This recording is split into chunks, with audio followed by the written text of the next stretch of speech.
Hello and welcome to episode 46 of Tabletop Game Talk, a show where we talk about tabletop games of all types. I'm one of your hosts, Josh. I'm Chris. And I'm Kitty. Today we're talking about yard and picnic games. We'll talk a bit about traditional outdoor games, but we'll also dive into bringing the tabletop games outside. But first, a thank you to our Patreon friends of the show, Emil Giljam, Shane Paul, George, and Adam Harrison. Thank you, Josh. Also, a thank you to all of our other patrons as well. Whoops, I forgot that bit. Josh just doesn't appreciate them as much as I do. Damn it. I do. It's lies, I tell you. So, first announcement, we are going to have a new giveaway. We have a giveaway every month. The July giveaway, I'm going to give something really cool away. Especially because it's July. It is July. Yeah. I don't know what I'm giving away yet, though. It was just the way you said it. It just sounded amazing. July. It's July 4th. Now you're going to make me say that. I can't help it. It's the improv workshops I've been going to. If you ever hear anyone mess up, you have to heighten it and expose it. I see. That's why I hate improv. A whole new twist on the podcast. We won't ever get past the announcements again. But in all seriousness, as serious as we can be, I am leaving for DiceTowerCon tonight. As you hear this, on July 4th, I am flying out. We're actually flying on the eve of July 4th, so we're going to look down and see fireworks as we fly. Oh, that would be so really cool. I hear it's going to be cool, but I'm all ready to be disappointed and looking down, and either there's clouds or no one's doing fireworks on Tuesday or something. Yeah. But it could be really cool. Okay. It does relate to our giveaway, though. Because at DiceTowerCon, there's going to be a lot of publishers there that are bringing new games that are not yet released. So something there is going to be the giveaway for July. I just won't know what it is until next week. But if you want to enter now, you can. Because let's be honest, you guys are all just entering to get something free. You don't care what you're entering for. It's okay. I know this. You know this. We're all happy. But we're going to change the way that we do the entries. So for a little while, I was doing it kind of a form on the webpage, and that was sort of trying to lighten my load on how to manage that. It really kind of turned in, from our perspective, this is our being Josh, Kitty, and I talking to the listeners while this is a complicated conversation. Less complicated than you're making it. Yeah. Maybe. Okay. So, I'm drinking coffee right now. We're getting there. From our perspective, it was less engaging and less interactive with the people who were entering the contest. You just kind of enter a form and it's kind of impersonal. So I am going to change it back to email. The email that you enter, though, needs to be very specific, so I can actually filter on the subject. So the email subject is July giveaway. Email us, July giveaway. All you really have to do is say, hey, I want to be entered. And that's all you need to do. You're entered. If you want to give us some feedback, a quick hello, or any kind of information on the podcast, things you like, don't like, anything there, that's always welcome as well. We read them all. We read them all. Completely not necessary. Anything you put in an email, unless you specifically say, hey, don't read this on the air, could be read on the air. So just keep that in mind. But there's no real requirement. There's nothing special. In fact, if you enter, so if we have a 3-week contest, you can enter all 3 weeks. We'll do week 1, week 2. I'll know. I'll be able to see when you when you send it in. So no issues there. All of this information's still going to be on our website. So if you go to tabletopgametalk.com, and you click on the giveaway button, all this information here, including the subject. In fact, there'll be a quick link. If you click on it and your computer's set up to send email automatically, it'll set it all for you. But yeah, so that's how we're going to do our giveaways. Point being, send us emails. You're going to be entered. Next week, you'll know what you're entered for. We'll do the drawing at the end of the month, and then the next month we'll start it. There's usually going to be a week. I rarely am ready to say, and the winner is, and the next thing you're going to win is this. So it'll be the winner on one episode and announcing what we're going to give away on the next. Yeah, so that's our thing. And that was also my way of saying I'm going to be at DiceTowerCon next week. So if you're going to be in Orlando on the tail end of the week of the 4th of July, let me know. We should get together and play a game, especially if you're going to be at DiceTowerCon. Gen Con, we've mentioned it multiple times. If you're going to Gen Con, August 18th, 6 p.m. is our live show. Go get tickets now just because it's a room that only fits 40 people. And Gen Con is going to sell out this year. So there's going to be like 75,000 people. That's crazy. Hopefully 40 of them will come and see us on Friday. So, and then Gamehole Con, first weekend in November. And I'm going to keep mentioning it because that one's the one I'm looking most forward to, but I'm not going to dwell on it. I will dwell on it occasionally. So on to my favorite segment, Kickstarter games. Well, I'm not going to lie. We're recording this episode early. So our last episode we recorded on Monday and then pushed out Tuesday. And then we're all going places for the 4th of July weekend. So now we're recording on Friday. So I only had 3 days to look at, well, 4 days, I guess, to look at Kickstarter stuff. And with a short week at work, that didn't actually happen. So no Kickstarter games this week. Sydnie is probably happy about that. I blame her. I make it sound like she's the one that makes me not buy Kickstarter games, but that's not it. She doesn't care much. Once the joint account happens, she'll care a lot more. Oh, yeah. I still have to wean myself off. I do want to talk about a couple games I did finally play this week, though. One of the things I played was Xayah, Embers for the Forsaken Star, which is the expansion to Xayah. If you've played Xayah, this is a space 4X game, comes with pre-painted ships. Josh, Kitty, you guys have not played this game. Just glazing over. Yeah, that's okay.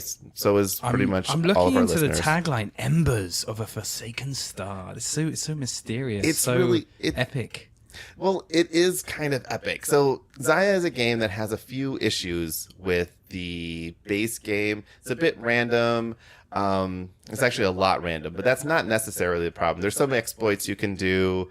One of the mechanics is if your ship blows up, if you're a level 1 ship, then you get a new ship next round, no problem. If you're a level 2 ship, then you miss your next turn. If you're a level 3 ship, then you miss your next 2 turns. Well, this is an epic game where it can take like 5 minutes or so, maybe 5 to 10 minutes before someone to take a turn. So you're sitting there, say it's only 5 minutes, you're playing something fast. So when your level 3 ship's blown up, you're waiting a half hour before you get to take another turn. Wow. Because your ship was destroyed. That's a bit rough. It is a bit rough. This eliminates that. So it's like there's a small section of new rules. One of the new rules is if your ship gets blown up, you immediately get to spawn back on your next turn. You just have a damaged ship when you do. It's like, that's great. When you get missions, there is ways of like in the middle of your turn, you would draw these mission cards and then you'd select one. The problem is you're in the middle of your turn and now you're like analyzing these mission cards.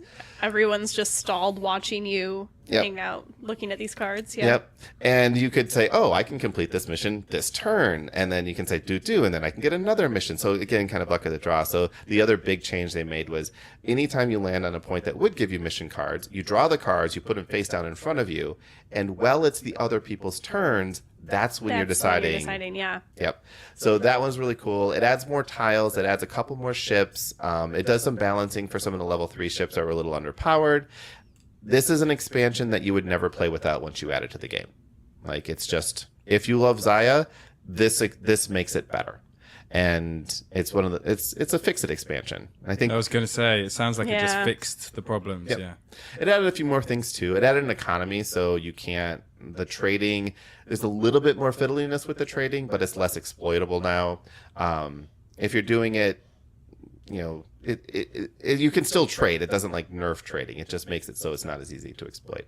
It adds much cooler exploration tokens where now your exploration tokens, you need 2 of them and you turn them in for a victory point when you have 2, as opposed to just like randomly finding a victory point, because the game plays to X number of points, not more than 20, but usually around 15 or so. So finding a random victory point where you're exploring is a really big deal. So now every 2 exploration tokens can be turned in for either a victory point or for money, and that can help you get your self going as well. So anyway, that's Xayah, Embers for the Forsaken Star. It's expansion to Xayah Legends of the Drift system. Both of them are available. I bought mine from Amazon. So check it out if you like those Space X games. I also finally pulled the trigger and bought Feast for Odin. This one, Ooh. it's I don't know how to describe it besides it's a tile laying game that plays about a half hour per player. It's $100 retail game. which was why I postponed on it for so long. Right. It's definitely a point salad tile laying game. I opened up the box. This box is huge. Yeah. There's like 1,000 bits in it.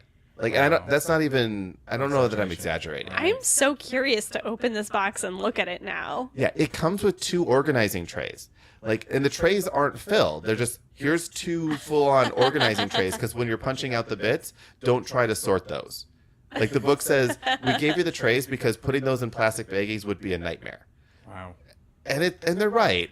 But this game has gotten great feedback and reviews, and everyone who's played it has loved it. So I'm like, all right, I gotta do it. I have to try it out. It's got that Celtic art style you hate so much. Yeah, well, it's done by the same person that did Patchwork, and that's also kind of the. Although this is Vikings, so I kind of like Vikings. Okay. I've grown into Vikings. Cool. So that was Feast for Odin. I'll let you guys know on the next episode. I think I'll get a playthrough before the next episode. What I think about it, but yeah. And then I also punched out Sword and Sorcery because that one's the new one. Sword and Sorcery was a Kickstarter game before I got into Kickstarter, and now it's all the rage. And now I find out there's all these Kickstarter exclusives that I could have got, like an extra character and some like other stuff. Missed out. I know, and now I should actually probably just pause the episode and go buy stuff on Kickstarter right now. No. No. All What right. are you talking about? This is It's not happening. That fear of missing out thing that FOMO. drives Kickstarter. It really is. All right, let's get off this topic. Right. Let's go to some feedback about our past episodes. If you have feedback about this or any of our other previous episodes, please email us or go to our Board Game Geek forum, easily found at tabletopgametalk.com/BGG. Awesome. Well, yeah, we've got some stuff from Aaron, who's talking about our game variance episode. He says, just wanted to pipe in that Magic the Gathering, I think, has one of the most varied house rules or variants of a game I play. There are variants for multiple active players, team formats, varying ban list formats, cooperative formats, RPG formats. It was my go-to game that has every other game built in you could possibly want. He's also pretty chuffed that we mentioned the Forbidden Stars fan-made expansion for extra races. My massive 8-player Forbidden Stars game is still in the planning phase. It must be said, though, the reason why it's the way it is that Warhammer 40k is a Games Workshop IP, and they and Fantasy Flight broke off their relationship while the expansion was in the works. It's not that they don't want to support the game, it's that the intellectual rights rules say that they can't officially do that. And it's a huge shame, methinks. Yes. I will say for the Magic the Gathering, nowadays the Magic the Gathering variants tend to be relatively codified. Like they're like, this is how it plays, right? And you can say, and I always forget the different variants things, but if you're playing at the Generals format, or if you're playing it, typical team format or something, everyone knows what that is. Rainbow decks and Commander decks and stuff like that. When I first started playing Magic, this was way back. I think Legends was coming out at the time. And for those who play Magic, that's the 3rd expansion. I mean, it was Arabian Nights. No, it was Arabian Nights, Legends, and then the Dark, I think, were the first 3. And I was there for Legends. Like the 90s or something? This was the 90s or something. Yeah. Yeah. I think this was 94, maybe. But we were making up our own variants at the time because Magic was a 2-player game. So we were like, this is how our table's going to play. We have almost every night, like 7 people would get together and we'd play Magic the Gathering 7 different ways. But you'd build different decks for those things, and how we had fast start rules. You could like draw 10 cards, you just put them all in play, and it's like, well, if I'm going to do that, I'm going to like put the most expensive cards, and if I draw them during the game, that's fine. But if I draw them at startup, man, I'm going to be like, yeah. So it's a good one to call out for variants. And as far as Fantasy Flight and the Warhammer IP breaking off, that makes me sad too.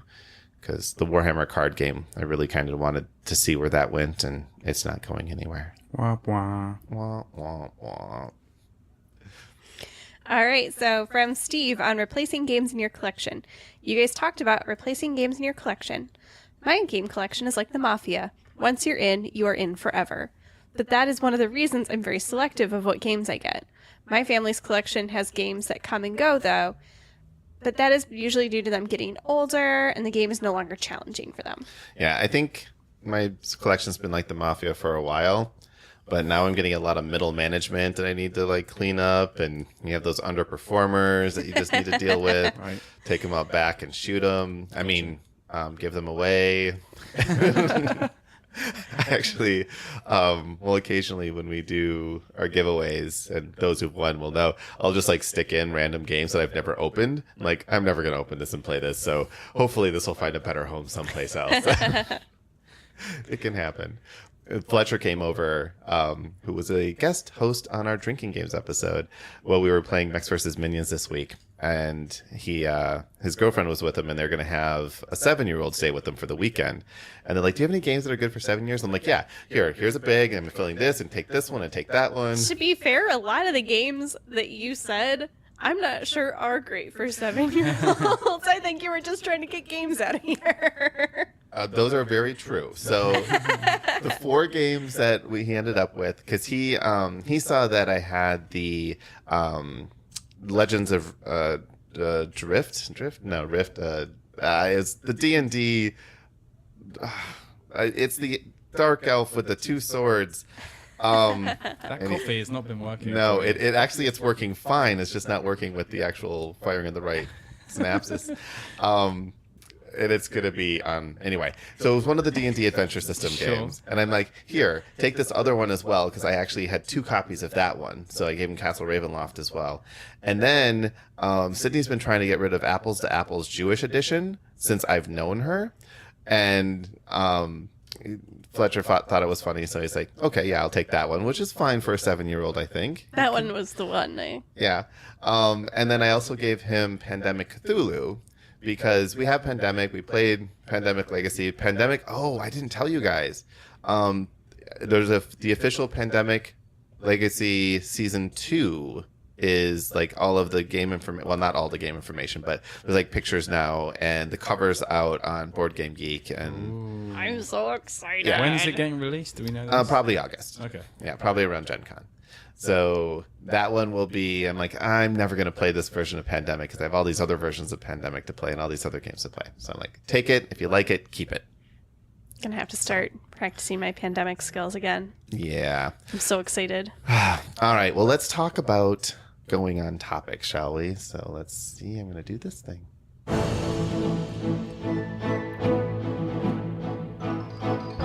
In this episode, we're talking about yard and picnic games. It's the 4th of July. Such a day of mourning. And in the US, that means a lot of outdoor events. So today we'll be talking about some games that are well suited for outdoor play. We'll start with more traditional outdoor games, but we'll also talk about how to take some of our favorite tabletop games outside as well. Yeah, so when I was doing the 4th of July, this is a very American holiday. This celebrates when the Americas broke away from the tyranny of the British people. Worst decision you ever made. Just saying, it was our own little Brexit. Absolutely. But then I'm like, so I should kind of look at like how many of our listeners are outside the U.S. because for most people, they're not. 4th of July doesn't mean... Now, Cinco de Mayo, the U.S. does this. We take other people's holidays and make them drinking holidays. Sure. Mm-hmm. Apparently, St. Patrick's Day is not necessarily a drinking holiday. Well, it is in Ireland, but not in the rest of the UK. So, yeah. Yeah, we've taken that one. So We took a lot of Irish people, too. Yeah, that's to be true. fair. You did. That's true. Yeah, to be fair. So about 2/3 of our listeners are from the U.S. The other 1/3 are all over the place. So some Canada, Mexico are fairly close, but Australia's are. I think Australia comes just under like 4th. So it's like U.S., Canada, Great Britain, and then Australia. So it's winter for you guys. So this is really timely. Exactly. But we're evergreen episodes. This means you can listen to this whenever. And besides my talking about convention stuff, all this stuff is still valid, right? It's true. Yeah. At least that's what I'm telling myself. So anyway, I just thought that was interesting. The hosting site we have, we can see geographically where things, so you get this heat map of the world. It's kind of fun. So let's start talking about traditional outdoor games. And I really want to start with lawn darts because no one's ever played it. Probably anyone listening. I has was not looking played on like an online store where you could buy these types of games, and they had lawn darts, and I was like, oh, I've never even heard of that Wait, before. They don't have like the lawn darts that are actual darts anymore. They've got they're like a like beanbag, right? It's like Oh, I There's saw like a some heavy with, front- I mean, like it was with a, an it was actual a UK. I spike? think it was a UK store though. Of course, the UK is okay with people Yeah, losing we're- toes. Yeah, we're fine with it. So this is a game. This is one of my earliest memories of playing a game outside. Because these darts, so they are what you would They're think of. heavy. Yes. And they're huge. Oh wow, you could really take someone out with these things. Yes. It's imagine nice. like you know, that'd be so cool. imagine a huge nail at the end of a plastic arrow fin. No way. You know, so basically like a 3-pronged dart. And the concept was you put these little circles in the lawn. Yeah. And again, we are not recommending anybody We ever do not do advocate this use. this is one of the greatest games that never should have been made. But wait, hang on. We're not advocating anyone play this game. No, and you're going to find out why in a Okay. second. So these circles are anywhere from like about a foot to 2 feet in diameter. Sure. And you put them around, and then you toss the lawn dart up in the air Yeah. and have it fall down and stick into the ground Yeah. about 2 inches Yeah. into the ground. Right. And if you hit the circles, you got points. Right. If you hit people, you got You arrested. got a trip to the emergency Yeah. room. Yeah, Right. like this was, I think it has like the highest incidence of injury of any game ever invented. And that includes Wow. like horseshoes, where you're Yes. literally throwing horseshoes at people. Because it works like horseshoes, where I think it's cornhole, but I call it bags. Bags. Yeah, where you're basically throwing it at each other. Oh, And you're throwing. Wait, in the You're darts across game- from each other. Wait, in the darts Yes. game, you're across from each other. That's well, ridiculous. you're aiming for the circle, not the people. Well, surely you should all stay on one side of the circle. Surely you should. Yeah. But the official rules don't say that. This was invented before safety. Yeah. Safety wasn't a thing at that No. time. Right. So it was recalled. If you go to Asia these days, safety is still not a thing. So maybe they still play it. over there. I bet you probably could. Yeah. I wish I had the original set because I loved it. Right. And I would literally I think it was like banned before I 6 was years born. old. Yeah. I was like 6 years old. So this was like 1980. Right. And it was a big thing, and then it became 1981. Oh my God, what did we do? Right. Yeah. So anyway, don't play lawn darts, but still a great story. Now, a version of that, bags or cornhole, whatever you call that. So this I is don't where think you've it's got like not a version of that at all. I mean, I played it for the first time like a few weeks ago. Our company, I'm temping at Groupon, and they had it set up on the roof. It was great fun. Yeah, it's bags. Oh yeah, Yeah. cornhole. Yeah. I know it as, but I mean we don't have this game in the UK at all. So that's why I hadn't played it. And so yeah, you're tossing these bean bags at this wooden contraption that has a slope on it. And Yeah, a kind of a hole. wooden ramp. Yeah, Yeah, exactly. with a That's hole kind in of it. slanted towards you as you're looking at it, and there are holes in it, and so you got to get it either on the slant and stay there, or in the hole, and you get more points if it goes in the hole than if you keep it on the slant. But you can like knock each other's bags off. It's like a team game, right? Yeah. Yes. Yep. There's 2 teams, 2 players to a team. This, I feel like, got hugely popular in frat houses across the U.S. I think a lot of these things start out in frat houses Because someplace. they're really easy to turn into drinking games, I imagine.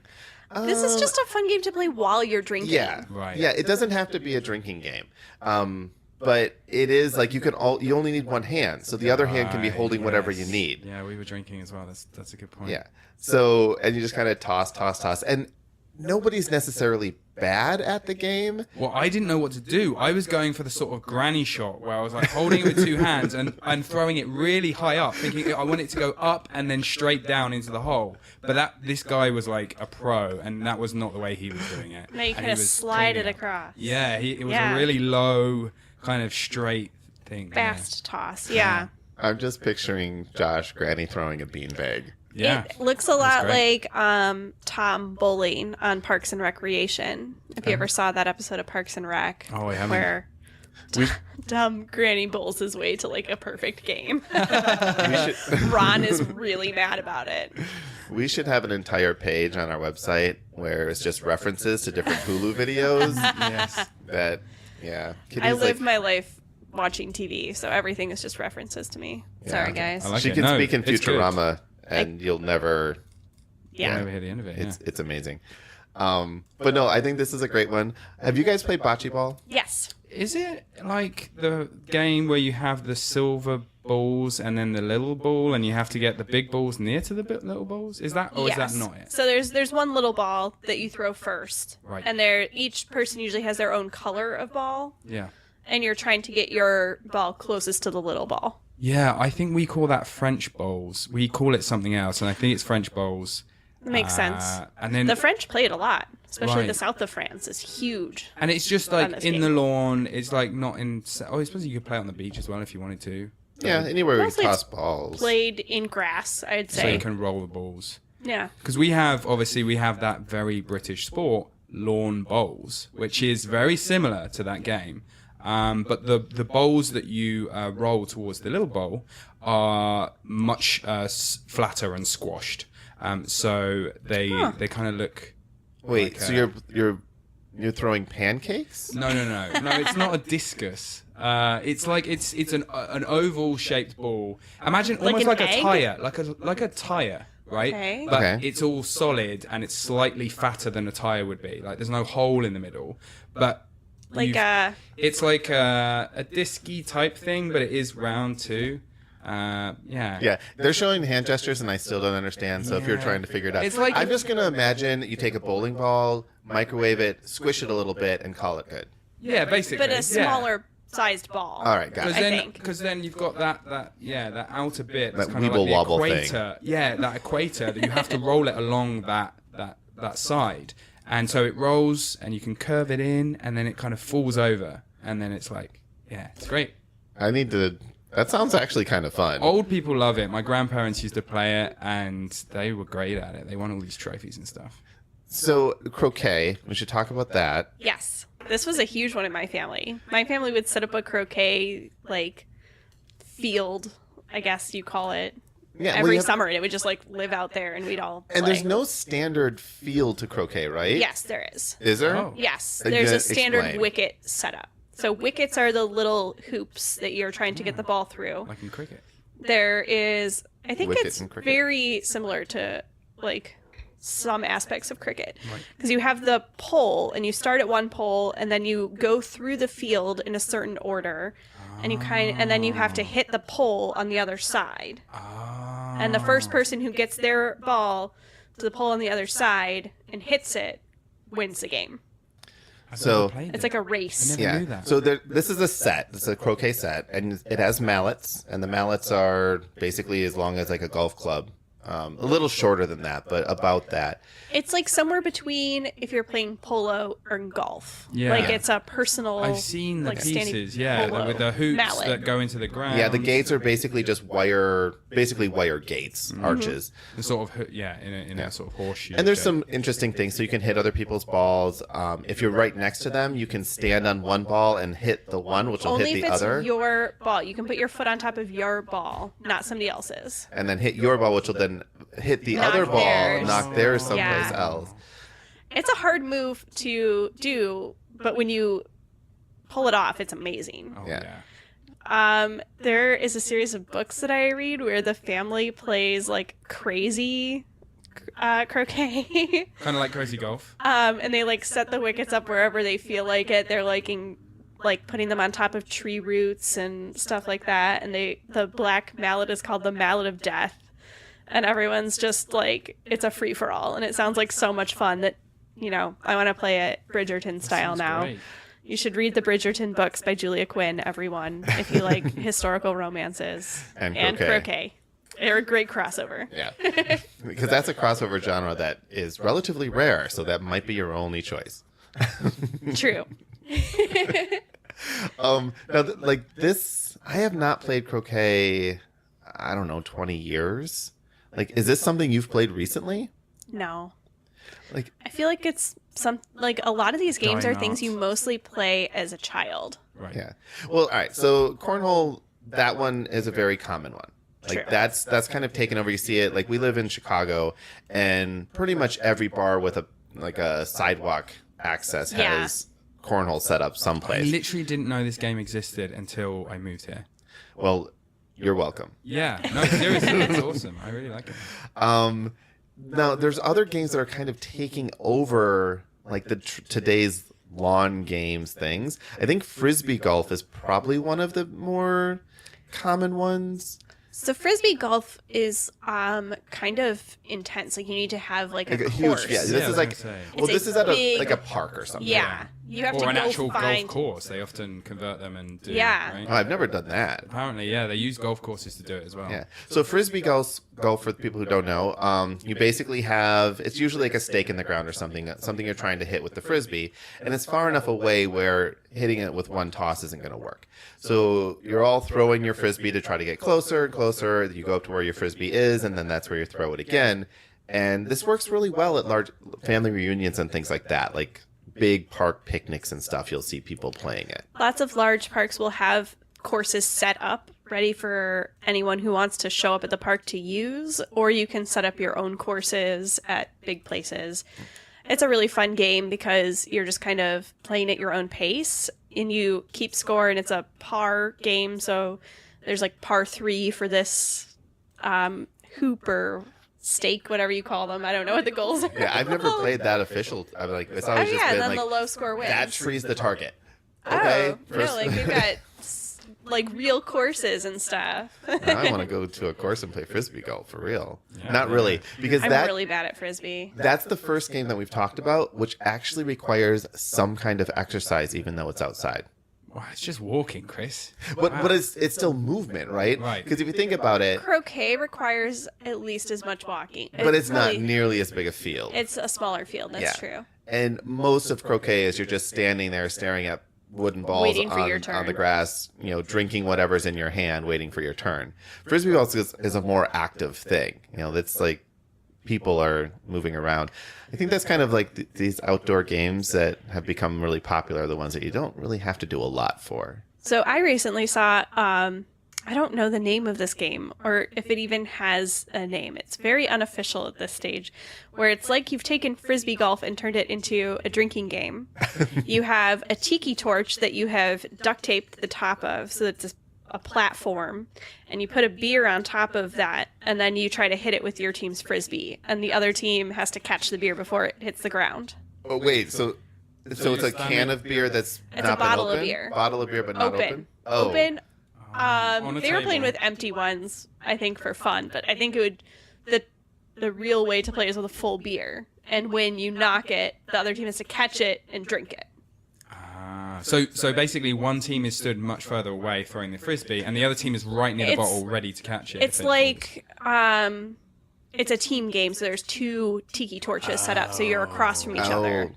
Much like cornhole Yeah. or bags. Yeah. Right. Or actually, you could do that with lawn darts too. Yeah. Just, an option. Yeah, That sounds re- like a great way to involve drinking with death spikes. That reminds me of another Frisbee game that I played last year with my friend Becky. And I'm going to get the name wrong. I think it's just like barrel Frisbee or something like that. But it almost is like a trash can. But it's a more stylized barrel. And you can get a Frisbee in the top, but also on the side that faces you, there's like a mail slot, like just like a rectangle cut into it. Nice. So if you can get the Frisbee into that slot, you get a ton of points. But if you get it into the barrel, then you get a few points. And actually, I think if you get it in the slot, you just automatically win or something like that, depending on the rules. But this is also a very, limited backyard game. You don't need a huge park. You're just throwing a Frisbee at this thing, trying to get it in the hole. And they pulled it out, and it was a huge hit because it's so easy. Everyone can throw a Frisbee, and even if you throw it miserably, it's like still fun, and everyone laughs and says, "No, I can do it," and then they aren't able to do it either. And so there's another game, and I know Josh has one he wants to talk about too. And I thought it was bocce ball, but apparently it wasn't, because now I don't know the name of this game. So describe it I'm to going to me. describe it. You make a usually out of like the what are the plumbing pipes? PVC like the pipes? PVC pipes. Ladder ball. That's the one. All right, so ladder Do you ball. like how fast I got that? So That good. was good. I was going to talk about it, so I was ready for Yes. it. So ladder ball, you have three rungs, and you make it Yeah. out of PVC pipe, and it's usually there's 2. Again, you could play on one, but you They're normally going have 2. horizontally or vertically? There are 3 it's Yeah. like a ladder, so there's Yeah. 3 horizontal bars. Okay. Yeah. Usually they're of different colors if you buy the official kit of this. So is it like guttering on a house almost? Like you've cut it? No, or it's a think whole plumbing. tube? Think Oh, it's a plumbing. It's whole like 1-inch tube. pipes. Oh, okay. Yeah, the plastic pipes that I'm you with see you now. people make all sorts of crazy things online out of these pipes. Yeah, and then you take golf balls and you attach them together with a cord, and you have 3 per color per team that you're playing, and you toss these things, and you're trying to wrap them around or catch them on one of the 3 ladders, or ladder spokes, ladder steps, ladder pieces. Oh, there's a word for Yeah. these things that I knew. So the- Tread? Maybe. don't know. Anyway, I thought they were the- wrong. Rung. Yeah. There you go. Thank you, Josh. Ah. I was like, wait, what are they? Hail they to the don't- Brits. So the top rung This is is worth why we 1. never should have left. Yeah. We would still be spelling things with a lot of extra U's if we didn't. Which leads into our Insane next chuffed. episode anyway. But yeah, the top rung is worth 1 point. So if you can get it on that one, the second one's 2 and the last one's 3, and you're trying to play to a certain amount of points. Again, looks so easy, but the cord bounces, wraps, runs, flies off. When I played it was with wiffle balls on either side of the string, which made it even more bouncy and ridiculous. Also So, really hard to throw because those things don't have any. What's a wiffle ball look like? it looks about the size of a baseball, Or a but it's made softball. of plastic and it has lots of holes in it. Yeah, and it's hollow. Yes. Yeah. Yeah. We have those balls. We just don't call them wiffle balls. Okay. Yeah. Yeah. I mean, a lot of times you'll use them for like softball practice or something like that, like batting practice because they don't go any distance. Right. And you can like hit a zillion of them. And Teaching they don't kids go how to anywhere. play a game where they're hitting things with a bat Yes. because they don't go very far and they don't hurt if you get hit with them. Yeah. Yeah. All right. Tell us about this game you call 40-40. Yeah, it's so these fall into that because there's a few of them I have. They fall into the category of like sort of games you play outside, but they don't have many bits. They don't really have any bits to them. Where you're just kind of, I don't know, playing a variant on hide and seek. So 40-40 is a bit like that. So there's you choose a tree or a post as a base. One player is it. He or she closes his eyes and counts to 40 while the others hide. When they've counted to 40, he shouts, "Coming ready or not?" No players should be Is Josh behind- describing hide and seek but reading it off the internet? I'm reading it off because I'm terrible at describing games. So the players should not be behind the base or next to it.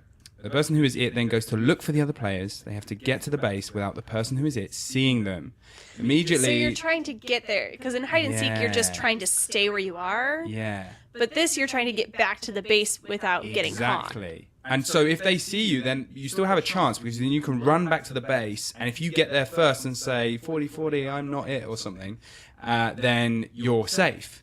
But then if they get first and 40-40, I see Chris, then you're out and you've lost. Unless the very last person who hasn't been caught comes back and manages to get there and says 40-40 save all. Then everyone's safe and the person who's it has to go again. Okay. So let me try to paraphrase this to see if I understand. I'm it. Yes. I close my eyes at the base. Yes. I count to 40. Yes. Okay. I open my eyes, Yep. and in theory, everyone's hidden. Yes. Yes. But they're trying to sneak to the base without me seeing them. Exactly. Why don't I just stay at the base? Because... That's not the point of the game. I think you have to actually, to win as the seeker, you have to actually find them and see them and then run back. The whole point is you can't like out them unless you see them. So it's kind of like, well, I could stay here at the base, but then they could just hide. They can just hide forever. It's There's like- no it's way like for a you So to that win. it's a stalemate. It's exactly. It's Okay. match 22. So you're the only person who can make them move. All right. the So first once bit. I see the person, and I say, Josh, I see you. Yes. Do you lose No, then? but hang on. You have to run. You have to Once be you at the see me, base. you have to be at the base touching it and say you see me. Or say you've seen me at some point. So if you see him and he's closer to the base than you are, like you've walked past him, he's got a chance to race you and be there first. Yeah, and All right. say his save. And if I get to the tree before you get to the tree, because I pushed you down Yes. as I ran by you. That wouldn't happen. I'm much younger and more athletic than you. This is British. It's a gentleman's game, Chris. I can see Yeah. that. I don't know. You're kind of stocky. Maybe you could shoulder me out the way like a kind of rugby move. Yeah. Are you calling me fat? I said it in a really British, polite way. So it sounds a lot like Kick the Can to me, except Kick the Can is a team sport. So there's one Okay. team protecting the can is the base. It's usually like a coffee can. Okay. And the other team goes and hides, and then you go look for them and but you're also trying to protect the can, because if the other team kicks the can, they win. I see. Yeah, that And if sounds you like a catch similar them, you put mechanic. them in jail. Yeah, that sounds But they can similar. also escape jail if somebody comes and frees them There's from another jail. one called British Bulldog, and it's basically, imagine it's played on a field, and two ends of the field are the home bases where you're safe, and there's one person in the middle who's it. The people are all on one edge of the field, and they have to run to the other side without getting touched by the person who's it. If the person who's it touches you, you are also in the middle now on their team. And as people run back and forward, more and more people are getting touched, and less people are there. And it's getting harder and harder because there's more people around trying to catch you. See, I just rethemed that in my head with zombies. Exactly, it's totally a zombie game because as soon as you get touched, you're infected. You're one of them. Yeah. I think that would be a good, like, zombie. Yeah. Every kid plays this in the playground in the UK, and it normally gets banned at some point because it gets really violent. You know, kids like running and hitting and touching. But they're very polite about it. Oh, not when you're 7. We No learn one's that polite later when on. you're 7. Yeah. You haven't got to finishing school yet. No, exactly. Yes, we haven't learned our P's and Q's yet. I'm trying to remember the rules for Ghost in the Graveyard. We used to play a lot of Ghost in the Graveyard, and I remember it being essential to, like, have a house or something that you're, like, going around. Because, like, there's... How like, does this work? I have no idea. I don't remember. I'm gonna have to look it up Was now. there like people it and people not it with their teams, or? I think there was one person who was it. So I've got another one I can. Just Yeah, in you go between. ahead while I Google So Ghost in the do you Graveyard. guys have Manhunt, which is the opposite of hide and seek, where there's one person who's it, but no, hang on, no, there's one person who's hiding and everyone else is not, and then they all spread out once it starts. And they're trying to find the person who's hiding, and one by one they find them and they stay with them. We call this sardines. Ah, sardines. There we go.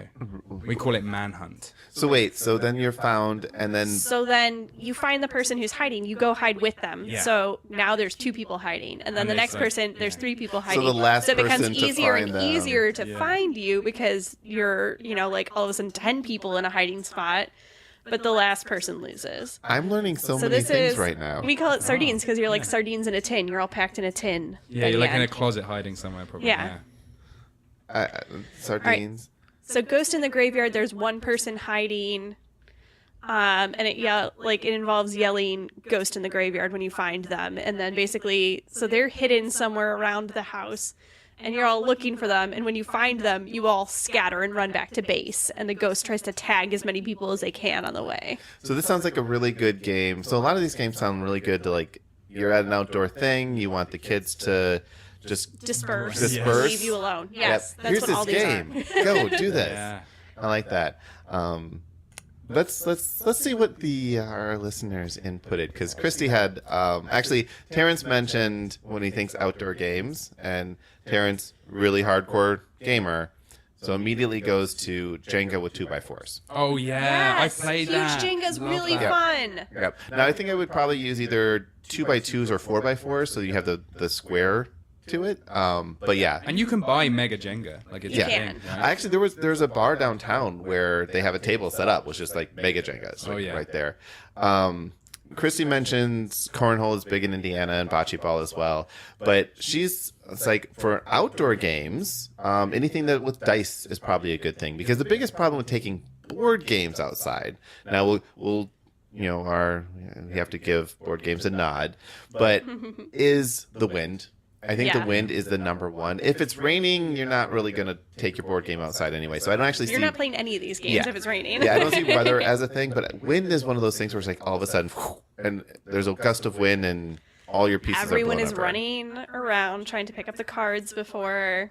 Yep. And the game They're is lost ruined to at the that lake point, or- and yeah. you're never going to get another person to play it. But dice, low aerodynamic, coefficients or something. I'm making up those words. No, I think so. They're The real drag words, but you are coefficient, not yeah. using them.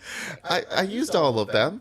I may not have used In a them jumbled correctly. mess, but yeah. It's fine. But anyway, they wouldn't fly off the table as easily, is what that equates to for those that are not as schooled in physics as I am. Yeah, I was just like, no one would have understood this concept before you mentioned it. At all. Right. At all.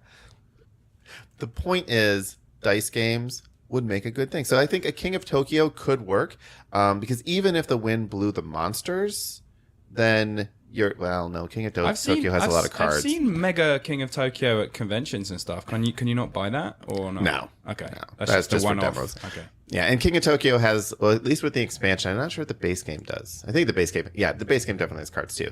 So then you have cards, so that's a problem. You could play Yahtzee. Yahtzee.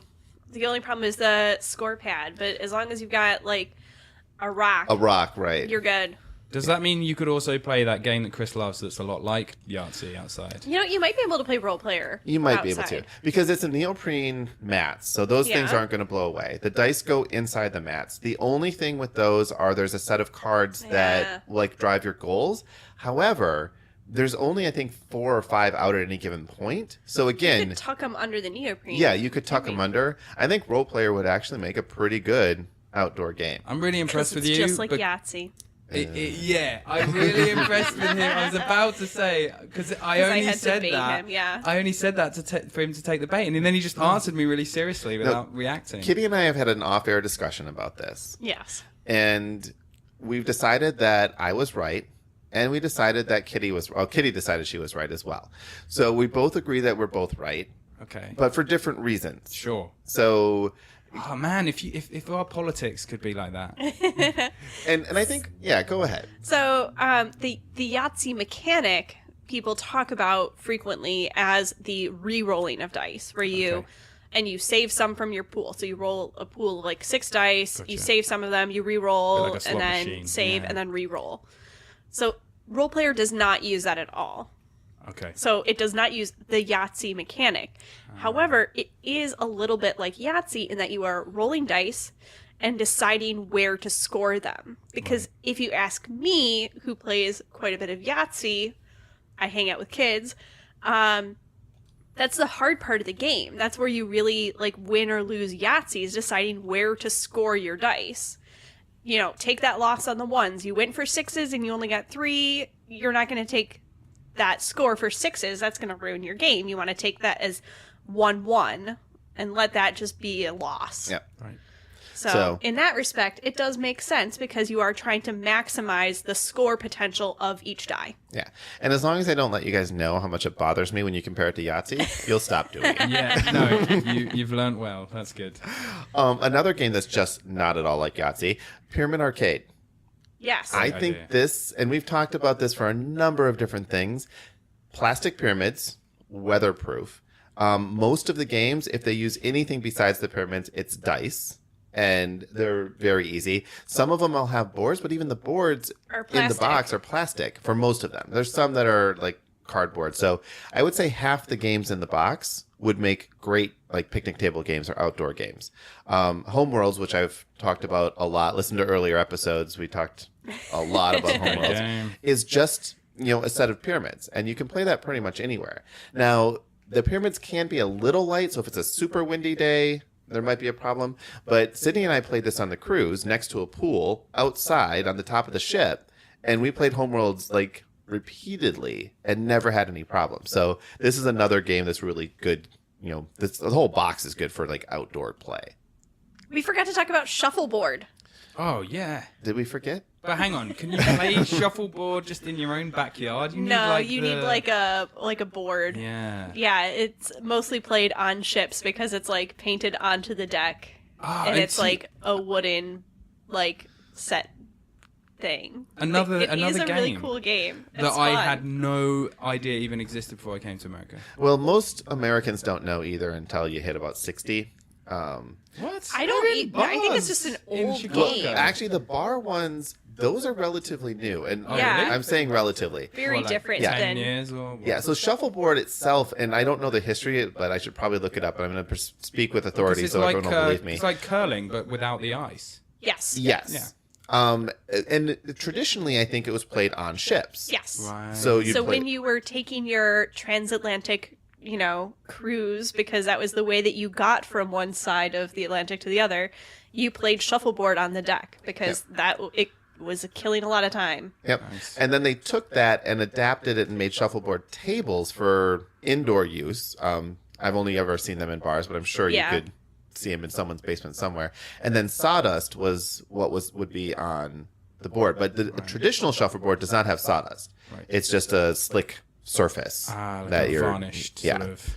And the deck wasn't like wet or greased or anything. I don't think so. No, it's just kind of highly polished. Yeah, and nice then the wood. metal on it would slide well Right. on the wood. You got like Gotcha. the pole that you use to push them. Oh, you had a pole. Yeah. Okay. Yep. Nice. It's really fun. Shuffleboard. Yeah, because We played in my like middle school gym class. Yeah. We learned all the scoring and stuff. I'm going to throw fun. a couple more actual games out there. All right. Junk Art. This is a new. So a lot of dexterity games would be really Yeah. good for outdoor play because the pieces tend to be a little bit more heavy. Something like Flick 'em Up could work. There's some standees there and that could blow over, and you need a smooth surface for that. But Junk Art, what you're doing is you're trying to stack like just random pieces of wood basically based on what you have a goal, what you're trying to build, and then you're building this up. And with a little bit of a breeze, it actually adds a little bit more challenge to it. Yeah. So, and we saw this one at Origins this year. We did. And in the giant version. They did have the really cool giant demo version. Yeah. So I think that would make a really cool like outdoor game. And a lot of dexterity, like I said, a lot of them. Yeah, pick up sticks. You can get giant versions of that. Kerplunk is a really good one. Mm-hmm. Kerplunk. It's yeah, a I plastic know. tube. I think You've I say got this the every single plastic time. sticks, Yeah. and you've got the marbles, and you pull out Yeah. one stick at a And time they go and try to get. kerplunk. Yeah, The we least were amount of playing. marbles. We went to the Secret Cabal meetup at Origins, and they were playing Kaplunk. I think they turned a pool table into a Kaplunk table. So, I don't even know how you do that, but that sounds. well, you just amazing. put the Kaplunk tube in the middle of the pool table. Oh, okay. So that was just they're like, pool, no, we're playing Kaplunk. Right. So drop that down. Werewolf obviously would make a fine outdoor game. I think honestly these days I would say Witch Hunt is a better one. Yes. But both of these games are good, or Mafia. Any of those games are good because once you're dealt your card, you just tuck it away. And all you have to do is put that in a pocket or something. Don't put it in your back pocket. Just put it someplace where it's not going to get... Girls are at a disadvantage because they don't have good pockets. Just saying. Bring card sleeves. So bring card sleeves, and then you can say, okay, this is mine. And once you have your roll, you can just play the game. I think We played a lot of this in cars.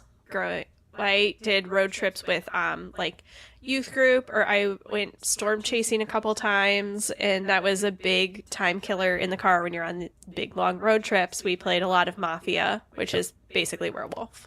Yeah, and someone, I think it was Michael, may have mentioned Two Rooms and a Boom as also an option. This one is mostly played at conventions, but if you had a large outdoor gathering, you could play it there too. It's a team-based social deduction game where everyone has a role and you're trying to figure out who the president is and who the bomber is. And the bombers win if the bomber is in the room with the president at the end of the game, and the president wins if he's not. So you're trying to do I trust you? And you have a role and an allegiance, so you can show your allegiance to anyone if you want to. You can't show your role, though. It's like, who do I trust? Who don't I trust? I think we need to do this. I think we need to do that. Trying to get voting blocks together. And that one is, again, it's very stand-up and a lot of moving around. Somebody is managing everything, but that would work really well outside as well. Michael, besides Croquet, and he mentions horseshoes, he's like, Love Letter works fairly well. It's only, I think, 13 cards. So there's a tiny deck at the table, but mostly it's just the 2 cards that you're holding in a discard pile. Croquet, I have not played. He mentions also Star Wars X-Wing. I'm not sure. The miniatures on a nice day, the miniatures actually would be kind of cool to have outside. So the X-Wing, this is a miniatures combat game. Mm-hmm. And it's dice and it's miniatures essentially is all you have. So that can be kind of cool.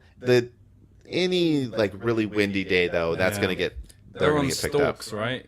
Because they can look like they're flying. Yep. So yeah, they're on little stems. So they are aerodynamically coefficient. yeah. Yeah. I still don't think you're using it. Right, but- No. Yeah.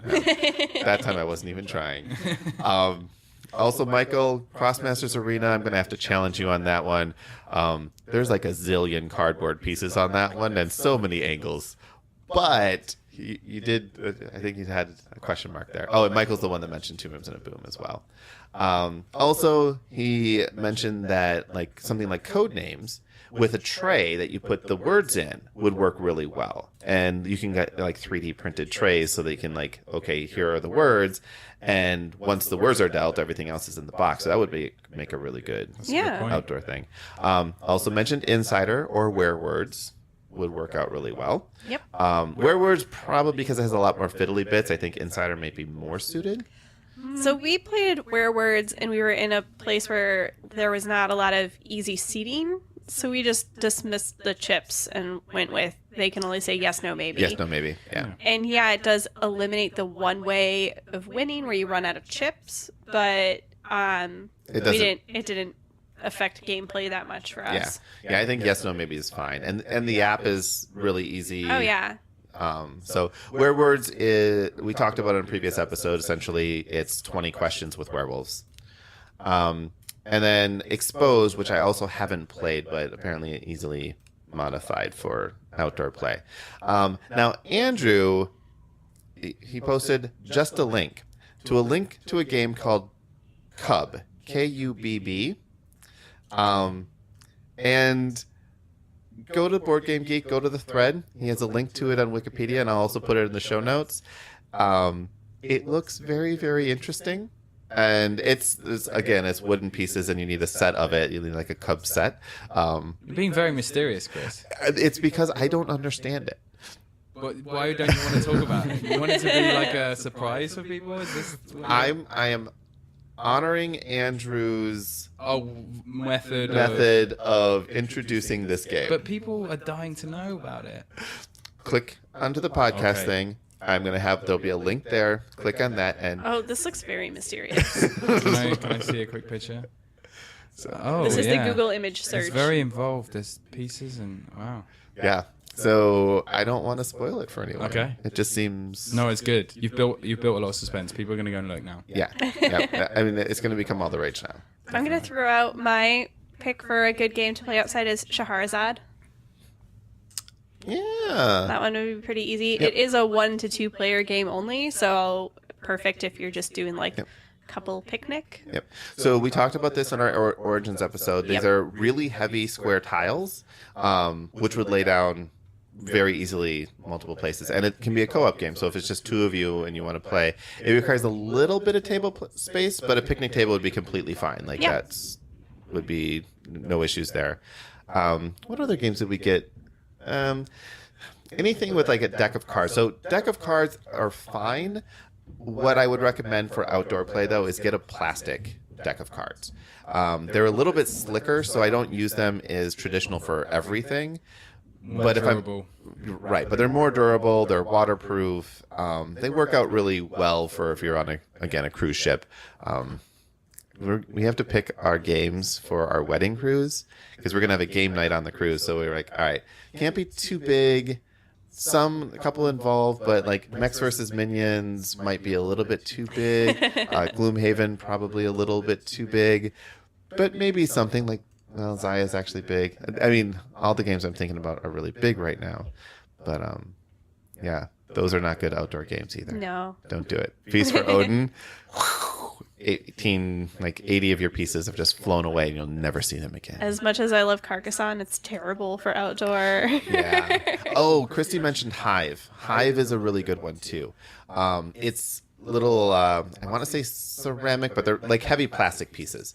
I'm sure you can make them out of a number of things, but they're heavy plastic hex pieces and there's a drawstring bag that goes with them. Nice. And it's like a 2-player, tactics game with bugs, which makes like a perfect picnic game if you're like, oh, the beetle, and you're trying to get after the queen bee. And so Hive is a good one.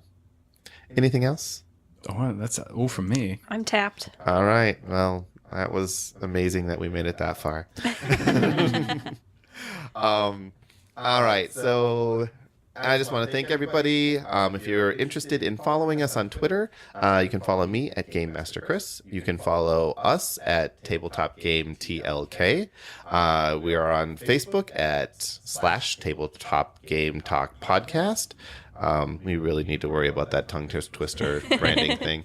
And if you're interested in following us on Patreon, not following us, but supporting us on Patreon, that's tabletopgametalk.com/Patreon. Or if you just go to the base website and click Patreon, or if you go to Patreon and search Tabletop Game Talk, all of those things will get you there. Yawn. But what's not yawn is if you are a patron, you never have to email us to enter a contest. You're automatically entered, and depending on the level, you get bonus entries. And you also get our undying appreciation and thank you. And Josh loves it when we have new patrons because that makes the list at the end even more fun to read. Love it. All right, Josh, why don't you take us out? Indeed. Well, thanks for listening. And remember, we love your feedback. So consider leaving us an iTunes review or email us with comments and questions at tabletopgametalk@gmail.com. Finally, a huge thank you to our patrons, Emil Giljam, Shane Poole, George, Adam Harrison, Sam from New York, Tom Bly, Jason Strong, Terrence Miltner, Stephen Seitz, Alex Brown, Michael Oll, Josh Arntz, Trevor Olson, Brian Arnold, Sean Kelly, Joseph Lee, John Merkel, Daniel Shepard, C. Marie, Rudy Lou, Benjamin Heimowitz, Jerry Huang, Mike Smith, Stephen Phillips, Caleb O'Brien, John Lewis, and Jennifer Engelbrecht. Until next week when we talk about word games and or DiceTowerCon, keep playing games and having fun.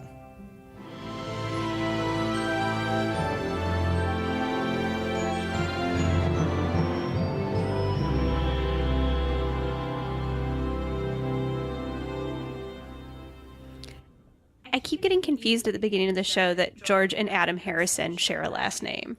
Do they share a last name? No, we just keep saying George and Adam Harrison. All right, we'll put George's last name in there. He doesn't listen anyway, so he won't even notice.